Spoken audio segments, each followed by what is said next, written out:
Papurihin po natin ang Panginoon sa umagang ito. Tayo po ay dadako sa gawain para po sa Panginoon. Ang oras pong ito ay, ang araw na ito ay Kanyang ginawa upang binigyan niya tayo ng buhay, lakas, sigla upang ialay natin sa Kanya. At siyempre dapat ibigay natin ang best na papuri para sa Panginoon. Kaya tayo umawit sa Panginoon ng pambungad na awitin.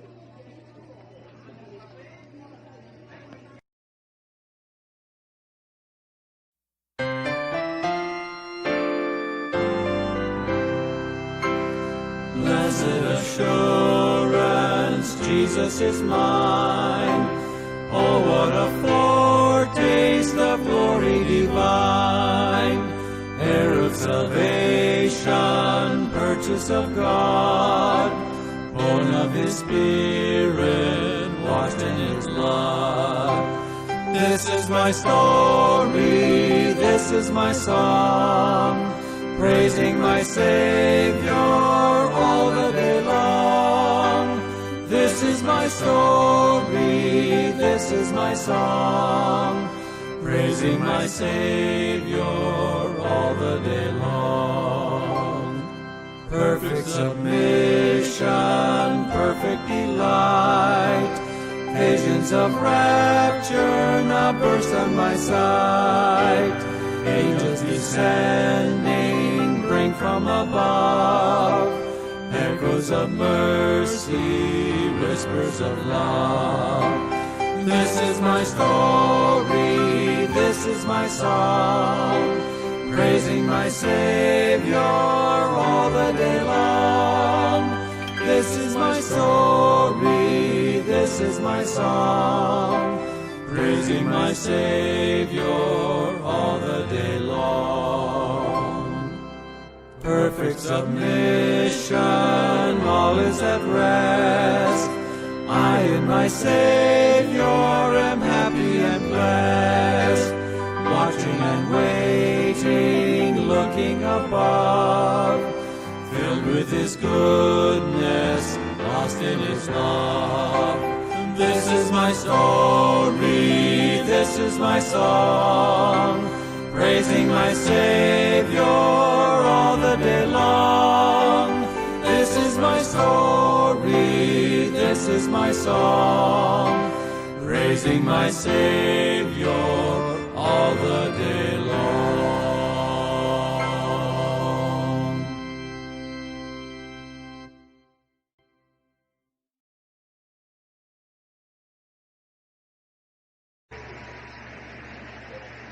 Amen. Ako po'y samahan ninyo sa pagbasa sa aklat ng mga awit, verse 134, 1 hanggang 3. Anyaya upang purihin ang Diyos. Lumapit kay Yahweh at kayo'y magpuri. Kayong naglilingkod sa templo kung gabi. Sa loob ng templo, siya'y papurihan, kayo'y dumalangin na taas ang kamay. Naway pagpalain kayo ng lumikha ng Diyos na lumikha ng langit at lupa. Magmula sa Siyon, tanggapin ang pala. Amen. Amen. Tayo po'y pinalangin. Manaming Diyos sa kaganahan, makakayarihan sa lahat. Ang Diyos talagawa ng langit, lupa, ang Diyos na Abraham ng Isaac, ang Jacob, ang Diyos namin noon, ngayon, mapakailangan. Sa ngalan po ng inyong bugtong anak, ang aming Panginoon sa Kristo, at sa banal na Espiritu, ang paglubay-kabay, panglaw sa ninyo. Purihin, dakilain, luwalhatiin ka, ang Diyos ng mga Diyos, ang hari ng mga hari, ang mga sinasamba sa Espiritu, at Panginoon, sa oras pong ito, kami po ay sa iyo ay lumapit, ang nakakababa, kababa lamang, ang iyong mga lingkod ng nakababa, kung ikaw lamang ang aming maitaas at maitangkad. Sa umagang ito, Panginoon, kami po ay humihingi patnubay, gabay, proteksyon at pag-iingat mo sa bawat isa, sa mga makikinig, sa mga manonood ng gawain na ito. Lord, patnubayan mo ang bawat isa at gamitin mo mightily ang lahat ng mga gagamitin mo sa mga part, Panginoon, ng gawain ito. Pagpalain mo sa buong ng kanilang mga mahal sa buhay. At sa lahat ng mga makikinig, Ama, dalangin ko namin oras na ito. Ang patnubay ng iba ng Espiritu, dalangin ko namin. Sa sumaamin, magturo, at sumama. Maraming salamat po, Ama, aming inanggin, ang kaayusan at ang katagumpayan ng gawain mo. Purihin ka, dakilain, niwalatiin ka sa ngalan po ng Anak, ang aming Panginoon Kristo, aming Diyos. Amen.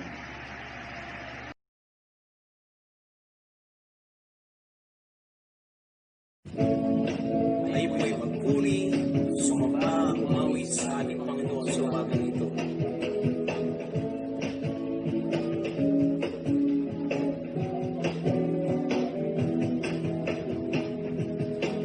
Ang kailangan ko ay pag-ibig mo, O Diyos, sa buhay ko. Ito ang kadalagan mo, ikalakasan ko, ikaw ang nais ko. Ikaw lamang ang pupurihin.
Mga kapatid, mabuti sa isang tao ang may kaalaman sa salita ng Diyos.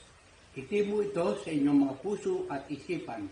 Ang ating memory verse for the week ay matatagpuan sa 2 Korinto, Kapitulo 9, talatang 8. Magagawa ng Diyos na pasaganain kayo sa lahat ng bagay, higit pa sa inyong pangangailangan, upang may magagamit kayo sa pagkakawang gawa.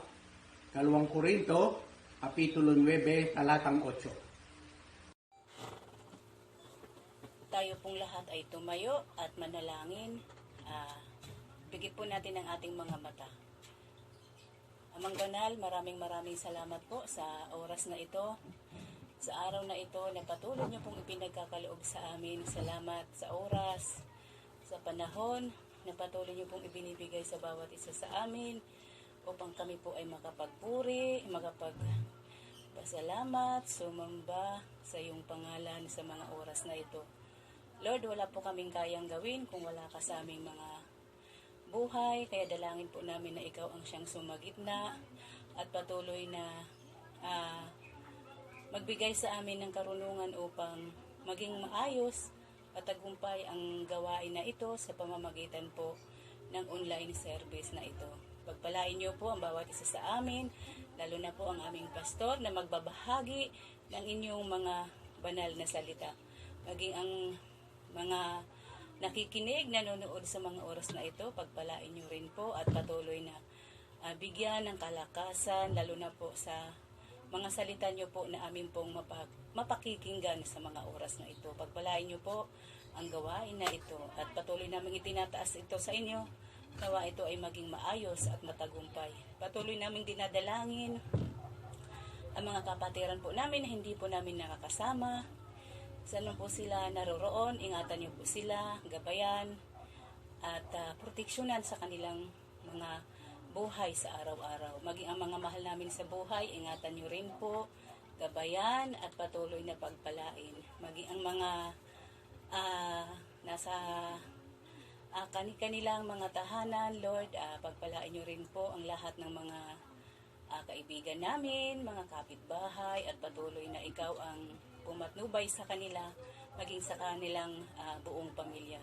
Lord, patuloy din po namin idinadalangin ang aming bansa na patuloy niyo pong gabayan ng aming Pangulong Duterte, gabayan niyo po siya at bigyan lagi ng karunungan upang maging maayos po ang kanyang panunungkulan sa bansang ito. Pagpalain niyo rin po ang mga doktor na nasa ospital, maging ang lahat, Lord, na mga may karamdaman, inyo rin po nawa silang pagalingin, maging ang lahat, Lord, na mga may mga kabigatan, Lord, hindi ko man makita, mabanggit ang kanilang pangalan, nakikita nyo po sila, dalangin ko po ang patuloy nyo pong pag-abot ng pangangailangan nila, patuloy nyo po silang bigyan ng kaaliwan sa kanilang mga buhay. Maraming salamat po sa iyong kabutihan, sa iyong kadakilaan, sa buhay ng bawat isa sa amin at patuloy naming itinataas sa inyo ang pandemyang ito na nararanasan sa buong mundo. Dalangin po namin na matapos na po ito para makapamuhay na po ang bawat isa sa amin ng normal. Salamat po at dinadalangin po namin na magkakaroon po ito ng katuparan sa tulong at gabay niyo po sa amin. Maraming salamat po sa iyong kabutihan, sa iyong kadakilaan. Ito pong aming panalangin at aming pong ibinabalik ang pinakamataas na papuri at pasasalamat sa matamis na pangalan ng inyong bugtong anak na si Jesus. Amen. Isang bagong araw na tayo po'y sasamba sa Kanya at tayo po'y makikinig ng mga salita ng ating Panginoong Diyos. Sana po ay nasa ating lahat ang kapayapaan, kagalakan, kalakasan na pinagkakaloob ng ating Panginoon. Kamusta na po ang ating mga buhay-buhay? At alam ko na although mahirap po yung ating dinadaanan, pero yung biyaya po ng Panginoong Diyos ang nagbibigay sa atin ng lakas. Siya nga po pala yung ating mga kapatid na nakakasama natin, na nakakatunghay po dun sa ating worship. Welcome po namin kayo at maging yung mga kapatiran na lagi mo natin kasama sa ating pagsamba at sa iba pang mga gawain po natin. Yung ating pong online prayer meeting, marami na rin po ang dumadalo. Sana po maging bahagi ho tayo nito. At sa darating na linggo, yung ating first Sunday, bukod po dun sa ating communion, meron po tayong special offering. Ito po yung ating one-day salary for the Lord. At ang proceeds po nito ay gagamitin natin, of course, para po sa gawain ng Panginoon. Sana po ay maging kabahagi po kayo ng pagkakaloob para sa ating Panginoon, para sa ating gawain ng ating iglesia. At sana po ang biyaya at pagpapala ng Panginoong Diyos para maranasan po natin sa bawat araw na tayo po ay nabubuhay. Sa ating pong pag-aaral ngayon, alam niyo, pag ating binabrowse yung ating Facebook, meron pong usong-uso ngayon, yung mga challenges, yung mga hashtag, drop your beautiful daughter, drop your handsome husband, meron yata gano'n, drop your age, drop your couple photo, drop your cellphone, kung saan man. Yan po yung mga usong-uso ngayon. Lahat na yata challenge para i-share.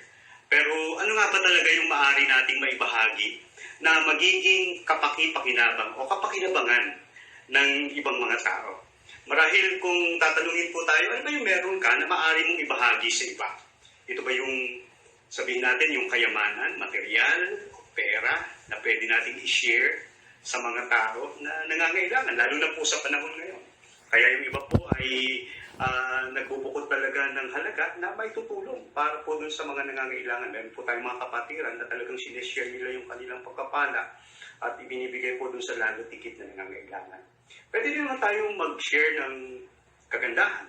Of course, yung kagandahan ng mukha, maganda yan. Pero yung kagandahan ng asal, yung kagandahan ng ugali, yung pagiging mabuti sa kapwa, yan po yung dapat na isineshare din natin sa atin pong mga mahal sa buhay. Pagiging sa mga tao, lalo na po dun sa mga hindi pa nakakakilala sa Panginoon.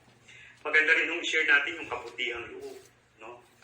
Yung kagalingan, of course, yung mga skills, yung talents na meron mo tayo, na pwede nating magamit para sa kapakanan din naman ng iba. At of course, for the glory of God. Ano pa ho ba yung mga biyaya, yung pagkapatawad, yun kung kaligtasan o yung daan ng kaligtasan, kung paano natin ito ibinabahagi sa mga tao.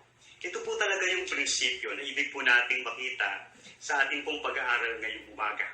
Sabi po, you can give what you don't have. O gusto ko po sana mas positibo po yung ating paksa ngayon. Sabi po, you can give what you have. Maaari mong ibahagi kung ano yung meron ka. Kung ano yung nararanasan mo o naranasan mo na pwedeng kapakinabangan ng ibang mga tao. At ito po sa ating pag-aaral ngayon ay nais kong pag-usapan po natin ang mga talata o mga pangyayari sa Aklat ng Gawa. Siguro yung iba sa atin very familiar na po sa Aklat ng Gawa. Kung atin pong bibigyan ng kaunting introduction, yung ating pong pag-aaral, ay nais ko pong makita natin ito sa Acts chapter 3, verse 1 to 10. Ito po yung ating pag-aaral. Pero bago ko pong basahin yan, gusto ko pong ipakita muna yung mga nakaraan na yung kabanata. Yung unang kabanata, bago nangyari itong pangyayaring ating pong pag-uusapan ngayon.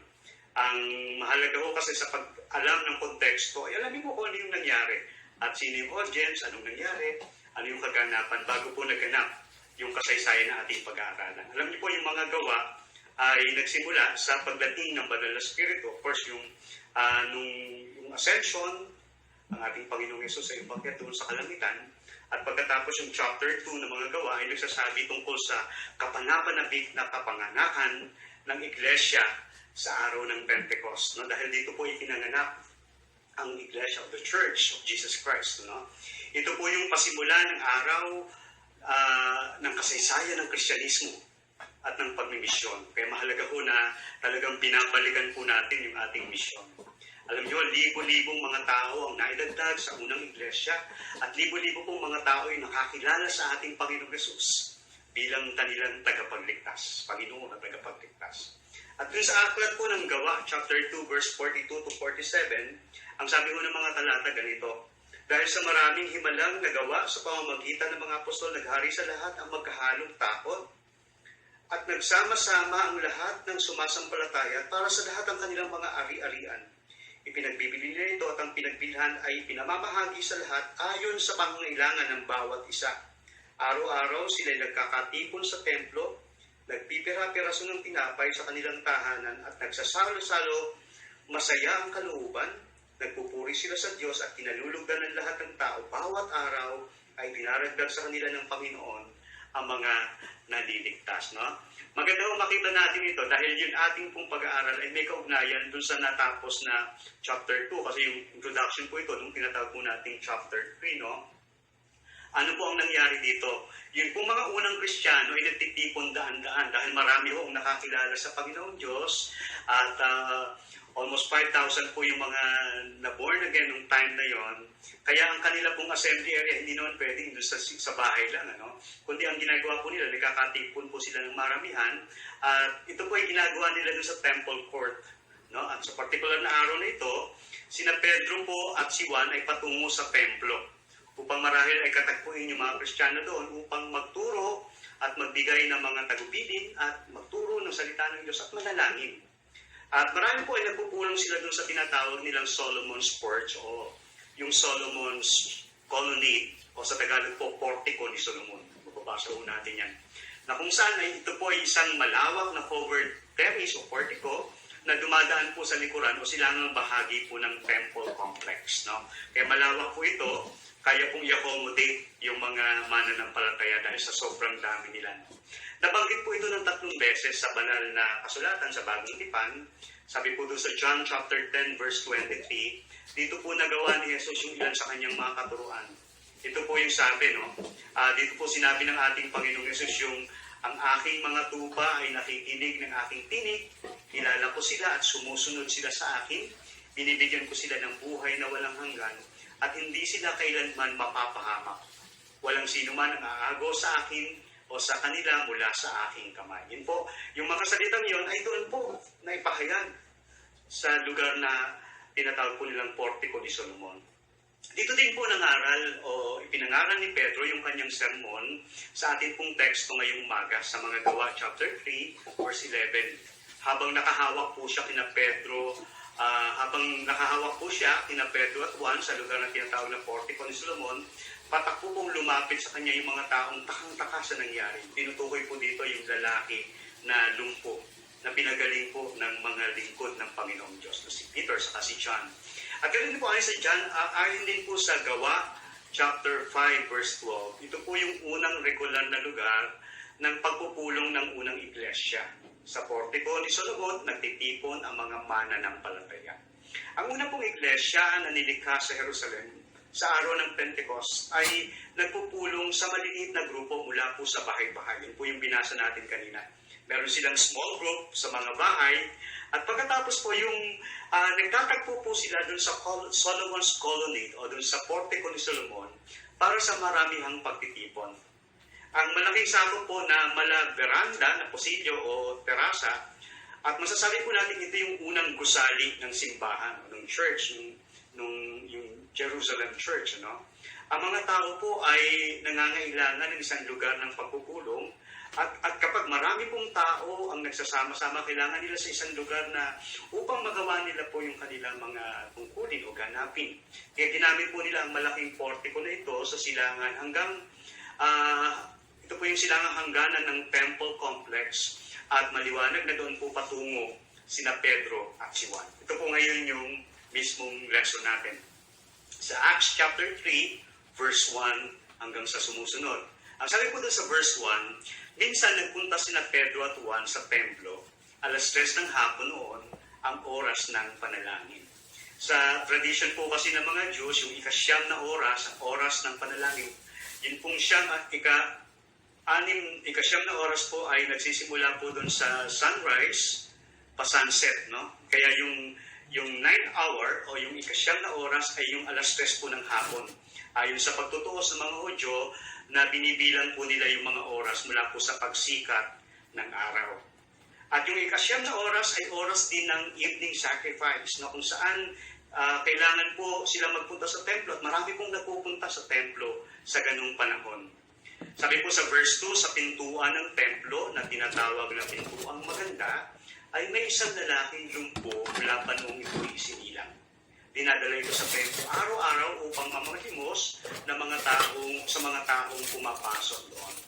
Yung teksto po sa wikang Griego ay literal na nangangahulugan ang lalaking ito ay mula pa lamang sa sinapupunan ng kanyang ina ay lumpo na.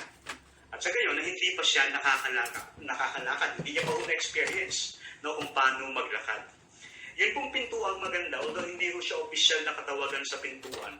Ito po ay maliwanag na isang colloquialism na ginamit lamang po ni Lucas ang katagang ito sapagkat ito po ay nahulugan ng likas na katangian ng himala na magaganap dito. Ito po ay maganda. Isang bagay na malapit na mangyari sa lalaking ito. Kaya maganda ang nangyari sa pintuang maganda. No, di ba? Parang pag nakita ko natin at naaalala natin, meron palang magandang nangyari sa pintuang ito. Sa katulad po na paglalarawan, kapag wala po tayo kay Kristo, ay nakaupo lamang tayo tulad ng isang pulubi sa harapan ng pintuang maganda. Ngunit hindi po tayo makapasok na mag-isa. Kailangan po natin ng isang himala, kailangan po natin ng isang magandang mangyayari sa atin. At ito po yung ating titignan. Doon sa verse 3, makikita po natin, nung makita po nito sina Pedro at Juan na papasok sa templo, siya po'y humingi ng limos. Verse 4, tinitigan siya ng dalawa at sinabi ni Pedro sa kanya, tignan mo kami. Sa palagay ko po, yung lalaking ito hindi talaga nakatuon kila Peter and John. Pagamat dahil siya, yung kanya po siguro matay, nakatingin doon sa lahat ng mga taong dumadaan doon at siya po umuusal ng palimos po at itinutuon niya yung mga kanyang mata doon sa maraming mga taong papasok po o palabas doon sa templo. No? Kaya hindi niya masyadong alam o kung sino yung pumapasok doon. Pero itinuon po sa kanya ni Peter and John yung atensyon at pagkatapos po kinuha yung kanyang pansin sa pagsasabing, tignan mo ako. No, parang kinuha niya yung attention kasi ang dami niyang tinitignan. At abalang-abala siya sa paghingi ng limos. Tumingin nga siya, sabi po sa verse 5, tumingin nga siya sa kanila sa pag-asang siya'y lilimusan. Sabi po sa verse 6, ngunit sinabi ni Pedro, wala akong pilak o ginto, ngunit ano ang meron ako ay siya kong ibibigay sa iyo. Sa pangalan ni Jesucristong taga-Nazareth, tumayo ka at lumakad. The most important thing is not where a church has money, but where a church has mercy. Yung habag po sa mga taong naliligaw, nasasaktan, nahihirapan. Ito po yung kailangan, hindi lamang nung panahon yun, kundi maging sa ating kapanahunan, ay napakahalaga po na makita natin yung pangangailangang ito. Ang sabi po sa verse 7, hinawakan niya sa kanang kamay ang lumpo at itinayo. Noon din lumakas ang mga paa, bukong-bukong ng lalaking ito. At yamang ang mayakda po kasi dito ay si Lucas na isang manggagamot. Kaya karaniwan po sa kanya yung sumulat ng ganung detalye. No? Sinabi niya po na hindi lamang yung paa, kundi kasama po yung bukong-bukong ng lalaki. It is not unusual for him to write such detail. Na sinabi niya po kung saan talaga nagmumula yung lakas, yung kagalingan mula po dun sa buong pataas doon sa kanyang paanan. And then sa verse 8, sabi po, palukso itong tumayo at nagsimulang lumakad. Pumasok siya sa templo kasama nila, naglalakad, lumulundag, at nagpupuri sa Panginoong Diyos. Nakita ng lahat na siya naglalakad at nagpupuri sa Diyos nang makilala nilang siya ang pulubing dati nakaupo at namamali po sa pintuang maganda ng templo. Namangha sila at nagtaka sa nangyari sa kanya. Ano pong makikita natin dito? Mga observation lang po na gusto kong makita natin sa ating pag-aaral ngayon. Sabi ko ng Bible, mga sumulat ng Biblia, ang 40 years na taong gulang na ang lalaking ito ay pilay, sabi ko nga kanina ay hindi man lang nakaranas ng makalakad, ito po ay dinadala dun sa lugar na ito araw-araw o sa isang tiyak o nakatakdang oras. No? Hindi natin alam talaga kung araw-araw, pero meron pong tiyak na oras na kung saan siya po ay dinadala dun sa lugar na yon. At ito po ay nakalaan na para sa kanya, kumbaga teritoryo niya na yon, no? Wala nang pwedeng umagaw doon. Ano?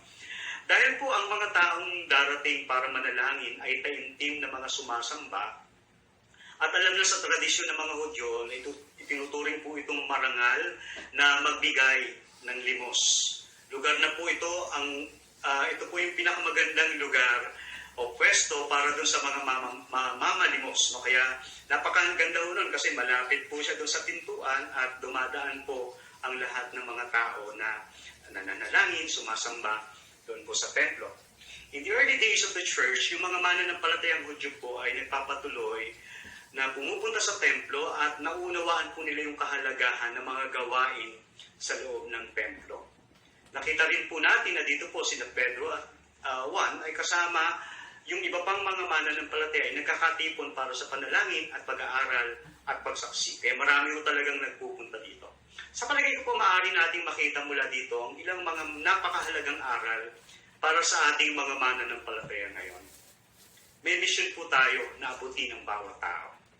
Bagamat nakita po natin na sa unang kabanata po na aklat ng mga gawa kung paano po yung mga apostol ay nagministeryo sa maramihan po, 500, no? Ang dami ng mga 5,000 na mga tao po yung kanilang na-evangelize at kumilala kay Jesus na kanilang Panginoon at tagapagligtas. Sa pagkakataon pong ito ay pinakita po nila yung kahalagahan ng ministeryo sa individual. No? Marami po ay nakita po, marami ay sinasadyang ipakita ito upang ipakita po yung halaga ng individual. We are being reminded that our mission starts with the individual. Maaari po tayong pagpalain ng Diyos ng maraming tao, ngunit ang pangunahing ministeryo ng bawat isa sa atin ay pag-abot sa bawat individual. We reach the community one person at a time. Yun po yung magandang pagtingin natin dito. Dahil naniniwala ko ako na ang Diyos ay interesado sa bilang ng mga individual o sa mga individual. No? Makikita mo natin sa banal na kasulatan, ang dami niya pong mga na-encounter na mga tao isa-isa. No? Nakausap niya po si Zaccheo, nakausap niya po si Nicodemo, nakausap niya po yung rich young ruler, at yung iba pang mga alagad, isa-isa sila. No? Na-encounter ng Panginoong Diyos. Ang Panginoong Yesus po ay gumagawa sa pamamagitan ng kanyang katawan upang abutin ang bawat individual. At ito po ang ating misyon. Ang lalaki pong ito ay nasa labas ng makaawa para sa limos. No? Pinapaalala po sa atin, sa ating misyon bilang isang iglesia, na meron po tayong pangunahing tungkulin na tignan yung pangangailangan ng mga tao sa ating paligid, lalo na po doon sa mga taong wala pang pagkakilala sa Panginoon. Ito pong lalaki na nasa labas na nagmamakaawa para sa palimos, ay naisip po niya na kailangan lang niya yung pera upang malutas ang agarang mga problema. Siguro nagugutom na siya o kailangan niya sa pang-araw-araw ng mga pangangailangan. Minsan kasi ganito po natin tinitignan yung mga bagay.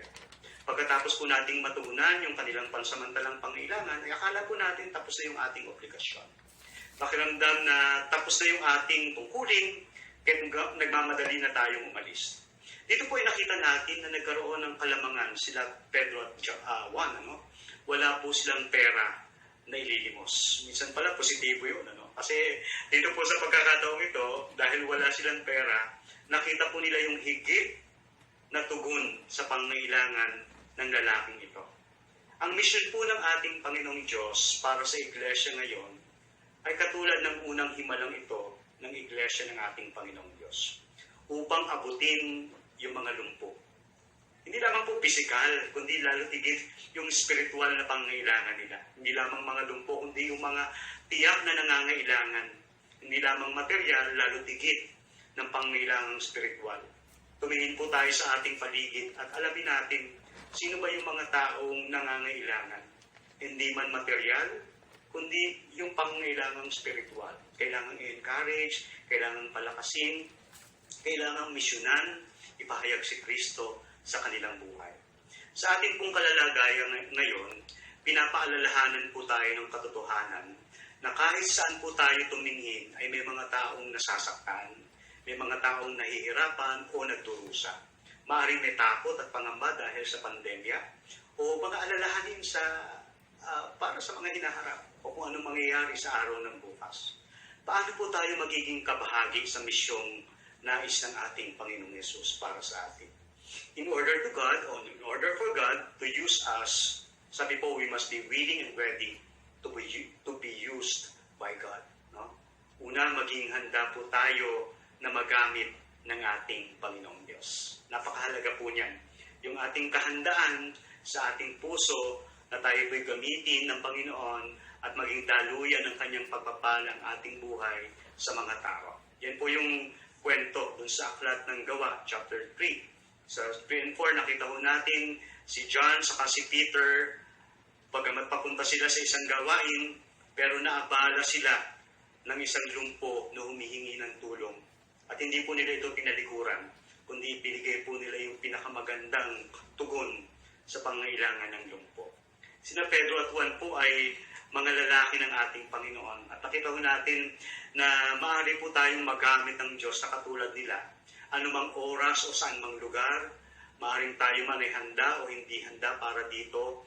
Bilang kanyang mga mamamayan, dapat po nating magawang kilalanin yung pagkakataon na nangungusap sa atin ang banal na Espiritu. Nagsisimula po ito kung paano po tayo ay ganap na nagpapasailalim sa Kanya at sa Kanyang kagustuhan. Bilang mga anak ng Diyos, paano po tayo nakakasiguro na tayo po'y Kanyang gagamitin?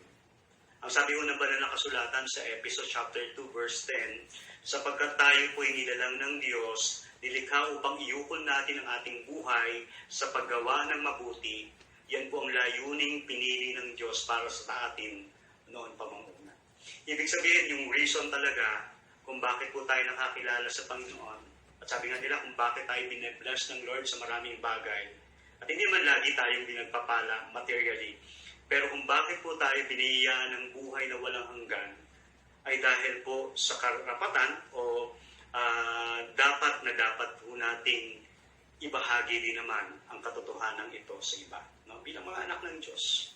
Ito po yung katiyakan. Sabi, tayo po ay nilalang ng Diyos, nilikha upang iukol ang ating buhay sa paggawa ng mabuti. Yan po ang layunin ng Panginoong Diyos. Yan po ang ibig ng Panginoong Diyos. Ito pong lumpo na ito ay nasa labas ng gate ng templo nito. Ito po yung huling gate sa templo na maaaring daanan ng isang hentil. Ang lumpo po na ito ay walang suporta sa kanya at ang tanging pag-asa lamang niya ay ang kabutihang loob ng iba na magpupunta po doon sa templo upang sumamba. Pansinin po natin na patuloy na naglalakad sila Pedro at Juan, ngunit huminto po sila nang makita nila yung lumpo. Madalas po natin hinahayaan na mawalan tayo ng panahon sa ministeryo dahil masyado po tayong abala sa paggawa ng ating mga sariling gawain. Kailangan din ng Diyos ng mga taong handang magpagamit sa anumang oras at panahon upang ipakita po at ipahayag yung kanyang pag-ibig, yung kanyang kahabagan, at upang sila'y madalhan ng pag-asa at katiyakan sa mga tao. No, napakahalaga po na tayo po ay handang tumugon sa panawagan ng Panginoon. Ang daming opportunity na pwede tayong gamitin ng Panginoon. Tumingin lang po tayo sa ating mga paligid at makikita ho natin na may mga tao ho tayong pwedeng ipahayagan ang salita ng Diyos, i-proclaim yung kabutihan ng Panginoong Diyos, bigyan ng pag-asa, lalo na po sa panahong katulad nito. Pangalawang bagay po, in order for God to use us, we must, sabi po, be willing to trust in the power of the Holy Spirit. No, magtiwala po sa kapangyarihan ng banal na Espiritu. Si Pedro at si Juan po ay hindi nagtiwala sa kanilang kakayahan sa paggawa ng himala. Sila po ay ganap na nagtiwala sa pagkilos ng banal na Espiritu sa buhay ng lumpo. At siya nga po ay pinagaling ng ating Panginoon. Ito po ay nagbunga ng pagpupuri sa Panginoon. Hindi lamang po yung lumpo, kundi yung lahat ng nakakita. Imagine for 40 years, nakikita ko nila araw-araw, o tuwing pupunta po sila sa templo, nandun po yung lumpong ito na mamalimos. Wala pong ginagawa kundi malimos, humingi ng limos. Nagulat po sila. At sa kanilang pagkagulat, nagpuri sila sa Panginoon. Alam niyo po, sa kaparehong paraan tayo po ay dapat lamang manalig sa Kanya, sa ating Panginoon, at magtiwala sa lahat ng Kanyang ginagawa. Ano po yung pangako ng Diyos sa sino mang tatanggap sa Kanyang banal na Espiritu? Sabi po ng Acts chapter 1 verse 8, subalit tatanggap kayo ng kapangyarihan, pagbabasa niyo ng Espiritu Santo, at kayo magiging mga saksi ko sa Jerusalem, sa buong Judea, at sa Samaria, at hanggang sa dulo ng daigdig. No, napakagandang pangako ng Panginoon. Hindi ko kayamanan naman eh. Kaya minsan parang yung iba, pag sinabi nilang na born again ka, yumaman ka ba? Hindi naman yun ang pangako ng Panginoon eh. Ang pangako ng Panginoong Diyos, kapangyarihan ng banal na Espiritu. Na maging sa panahon ng kahirapan, maging sa panahon ng mga katulad nito, ay meron po tayong galak sa kabila ng paghihirap. dahil ito po ang ginagawa ng Panginoon. Binibigyan po tayo ng kapayapaan sa panahon ng mga kahirapan. Sa kabila po ng ating mga limitasyon, maaari po tayong magtiwala ng banal na Espiritu ay higit sa lahat ng ating mga kailangan. At ang katotohanan pong ito ang magbibigay sa ating ng kakayahan na makapaglingkod ng buong tapang sa ating Panginoon. Ano pong ibinigay sa atin ng Diyos sa pamamagitan ng kanyang banal na Espiritu? Ang sabi ng 2 Timothy chapter 1 verse 7, sapagkat ang Espiritu yung binigay sa atin ng Diyos ay hindi Espiritu ng kahinaan ng loob, kundi Espiritu ng kapangyarihan, pag-ibig at pagpapigil sa sarili. Yung kapangyarihan po ng banal na Espiritu, ang asahan po natin makakatulong sa atin upang gawin ang ating ministeryo para sa Kanya. Di ba? Kasi minsan pinanghihinaan tayo ng loob. Lalo na po yung mga kapatiran o yung mga kababayan natin na minsan parang hanggang kailan ba matatapos ito? Isa may makikita ko kayo mga nagpo-post sa Facebook, sana pag Christmas tapos na ito. No? Sana after 2020, pagdating ng 2021, bagong wala na itong pandemic na ito. Pero hindi mo natin alam ang kalooban ng Panginoong Diyos. Pero higit po na ipinapakita ng Panginoong Diyos, ang ibinigay po sa atin na Espiritu ay Espiritu ng kapangyarihan, pag-ibig, at pagpipigil sa sarili. Meron ng kapangyarihan ng Espiritu Santo na gumagawa sa ating buhay, maging kagalakan sa panahon ng ating kalungkutan, kahinaan, kapagkabagan, pag-uwori sa ating buhay, ang Diyos po ay laging kasama natin. Ano pa ho yung pwede nating may consider in order for God to use us? We must not, sabi po sa pangatlo, offer what we have. No? Magbahagi po kung ano yung meron ka. Hindi kasi natin pwedeng ibahagi yung wala tayo, di ba? Hindi naman tayo pwedeng mag-offer na talagang wala tayo. Kundi ang meron lang po tayo, ito lang po yung pwede nating i-offer. Lalo na po dun sa pangangailangan ng iba. Salat man tayo dun sa material na bagay, na katulad nila Pedro at Juan, ngunit meron po silang mas mahalagang maaaring ibigay kaysa kaunting pera. Meron po silang kapangyarihan ni Jesucristo na ibinahagi sa taong ito. No? Yung lumpo po ay masang makakatanggap ng pagkain o kaya ay limos. Siguro nagulat siya nung tawagin siya ni Peter at John at siguro ay ready na siyang tanggapin kung ano man yung pera na ibibigay nila. No? Pero nung narinig niya yung wala kaming pera, subalit sa kapangyarihan ng banal na Espiritu at sa pamamagitan ng kapangyarihan ng ating Panginoong Yesus ay pinagaling po siya. No? Hindi po ito kayang ibigay nila Peter and John. Hindi ko sila Pedro at Juan ang gumawa nito. Sa halip, masigit pa rito yung maaari po nilang maibigay sa pamamagitan po ng kagalingan sa pangalan ng ating Panginoong Yesus. Ang mensahe na meron po tayo bilang mga Kristiyano ay ang katotohanan ng ating pong Panginoong Jesucristo ang naghahari sa atin. Naranasan po natin yung kanyang pagliligtas sa panahon po na tayo ay tinanggap niya bilang kanyang mga anak. Nagsisi po tayo sa ating mga pagkakasala, pinatawad po tayo sa kanyang biyaya, at inayaan po nating baguhin tayo ng ating Diyos upang mamuhay tayo bilang kanyang mga anak. Lahat po ng ito ay biyaya ng ating Panginoong Diyos. Wala po tayong masasabing ito'y dahil sa magaling ako o dahil sa mahusay ako, kundi lahat ng ito mula pa lang sa ating kaligtasan, biyaya ng unang Panginoon. At maging sa panahong ito na nabubuhay tayo, biyaya pa rin ito ng ating Panginoon. Kaya anuman ang meron tayo dahil sa ating Panginoon at marapat lamang po na ibigay natin o ibahagi natin sa iba yung mga biyayang ito na ating naranasan mula sa ating Panginoon. Ito po yung mensaheng maaari nating ibahagi sa iba. Dahil ito po ang ating naranasan, ito po yung meron tayo.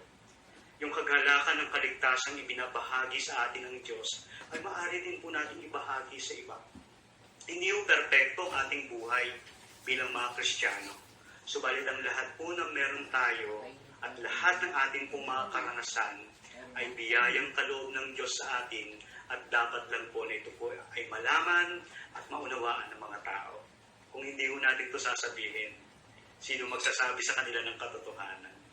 Sino magpapahayag sa kanila tungkol kay Kristo upang makalaya po sila sa bangis ng kasalanan, sa takot sa anumang mga pandemya, kundi ipakita po natin na tayo po bilang mga alagad o sinasabi nating mga tunay na anak ng Diyos, maging mensahe po natin ang katotohanan na si Kristo ang siyang buhay, siyang ating tagapagligtas, at siyang magbibigay ng lahat ng ating pangailangan, lalo tigit sa buhay spiritual ng bawat isang mga tao.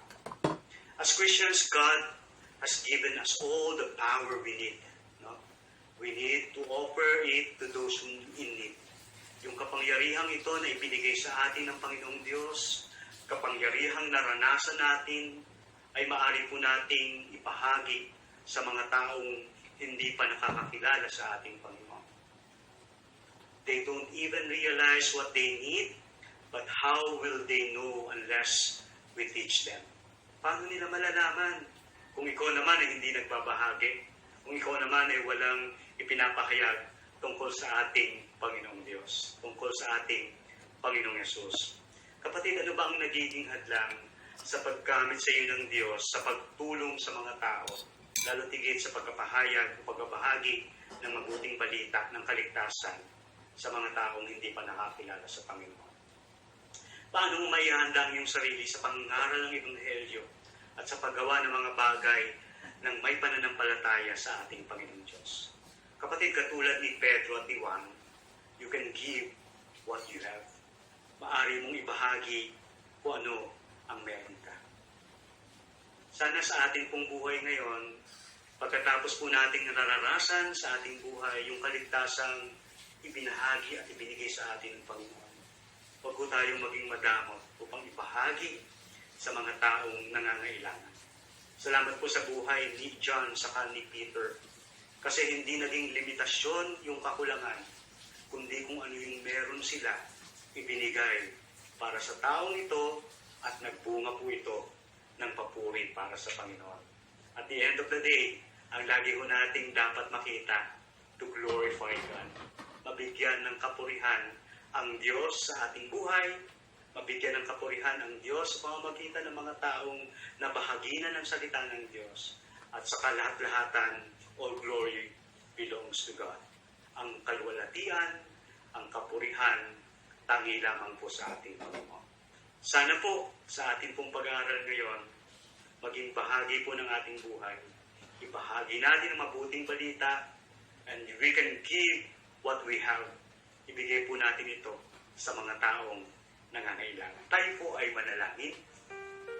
Dakilang Diyos, salamat po dahil sa katotohanang ipinakita mo sa amin sa pamamagitan ng iyong mga alagad, na kayo po ay may misyon, at ang misyong ito ay misyon ng bawat isang Kristiyano, na abutin ang bawat individual upang sila po ay makakilala sa iyo.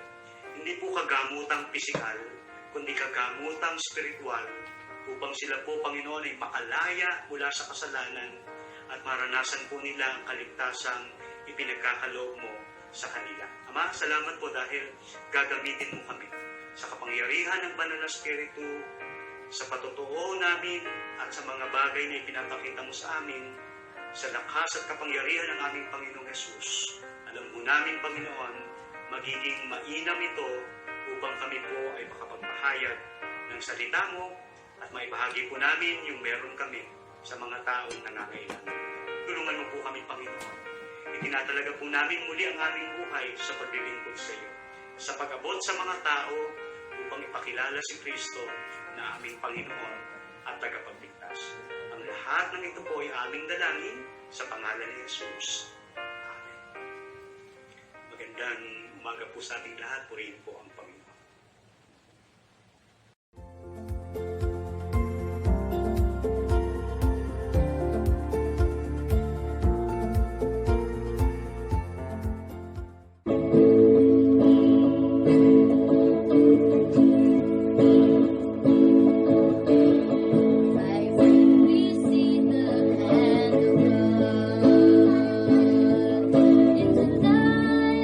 Creation spread the sun.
Tayo po ay manalangin.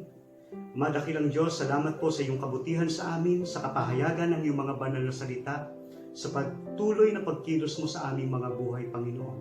Tulungan mo po kami, Panginoon, na sa aming buhay ay patuloy na maipahayag kayo, Panginoon. At sa aming pong pansamantalang paghiwa-hiwalay sa umagang ito, naway paranas mo sa amin ang iyong masaganang basbas at pagkapala. Mga kapatid, pagkatapos ninyong magtiis ng maikling panahon, ang Diyos na bukal ng lahat ng pagkapala ang siyang magbibigay sa inyo ng kaganapan, katatagan, at isang saligang matibay at hindi matitinag. Siya ang humirang sa inyo upang makihati kayo sa kanyang walang hanggang kalwalatian, kasama ni Kristo. Sa Kanya ang kapangyarihan magpakailanman, sa pangalan ng Ama, ng Anak at ng Espiritu Santo. Amen.